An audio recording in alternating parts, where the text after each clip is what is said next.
مساء الفل.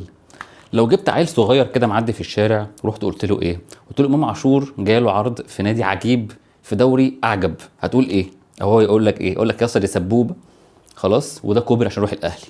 انا سمعت قلت لك لا مفيش سبوبه ومش سبوبه وهو اللي قاعد يفرك عشان يمشي والكلام ده كله ماشي.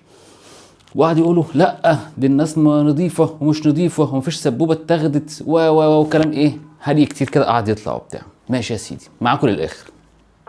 النهارده اخبار طالعه من النادي ان اول حاجه اجتماع مجلس الاداره لبيع امام عاشور مش موجود. يعني ايه الاجتماع ده؟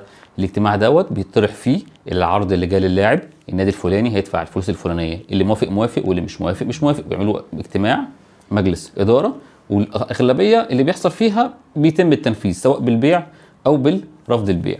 تمام، دي اول حاجه مش موجوده. تاني حاجه مش موجوده عقد اللعيب ذات نفسه كله مش موجود. طب دي سهله، دي هيخاطبوا فيها ميتلاند وهيجيبوا الايه؟ العقد، مفيش مشكله فيها، بس كمان العقد كمان مش موجود. خلاص. تالت حاجه دي بقى المفاجاه، الفلوس اساسا كمان مش موجوده. يعني ايه الفلوس مش موجوده؟ يعني ما دخلتش خزنه النادي.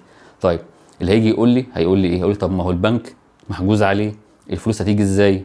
طب ما هي جت اهي. ده هو اتباع كمان ميتلاند للاهلي والزمالك ما اعترضش على اي حاجه، معنى كده ان الفلوس جت والصفقه تمت.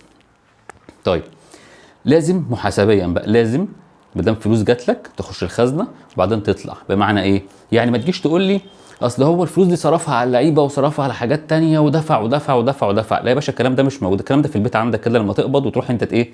تفرتك كده مع نفسك كده الفلوس. لكن كنادي او شركه او مؤسسه لازم في ايصال استلام كده بالفلوس، بتخش الخزنه وبعد كده بتطلع منها الفلوس. ده كل ده مش موجود. معنى كده ايه؟ معنى كده يا امام عاشور اتباع باقل من 3 مليون يورو او اكتر من 3 مليون يورو او ب 3 مليون يورو عادي، او الحاجه بقى التاليه بقى ان الفلوس اتقلبت. يعني اتقلبت يعني 3 دخلوا بقى 2 دخلوا 1 خدوا 1 2 في 2 مش عارف ايه، اي هري في اي هري.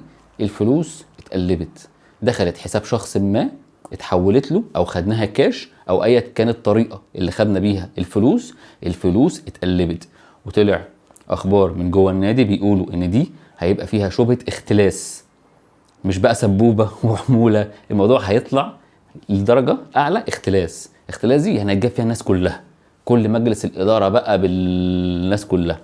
المهم بقى دلوقتي بقى ايه؟ الاستاذ امير هو لو فاضي، لو مش في الساحل مثلا او ما عندوش قواضي النهارده، يعني ممكن يطلع يقول لنا يا باشا العقد موجود في الحته الفلانيه ومحضر موجود في الحته الفلانيه والفلوس خدناها في الحته الفلانيه. لو هو ناس كويسه وتمام يطلع يقول الكلام ده كله 1 2 3 سهله بسيطه، ما حدش يطلع يتكلم ولا حد يطلع يتكلم ولا في فلوس هترجع ولا في اي حاجه حصلت، لان دي السبوبه الكبيره.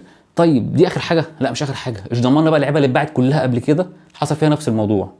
فكده هينزل لجنه هتجيب بقى كل اللعيبه من ايام بقى ما كان 15 لعيب بيجي و15 لعيب بيروح و70 لعيب بيجي و70 لعيب بيروح والقواضي رايحه جايه والكلام ده كله، كل ده هيتفرم كله وهيجيبوا كل حاجه. فكده مش هتلاقي امام عاشور بس السبوبه او طلع منه فلوس او اتقلبت منه فلوس، هنلاقي بلاوي كتير هتطلع ان شاء الله. شكرا.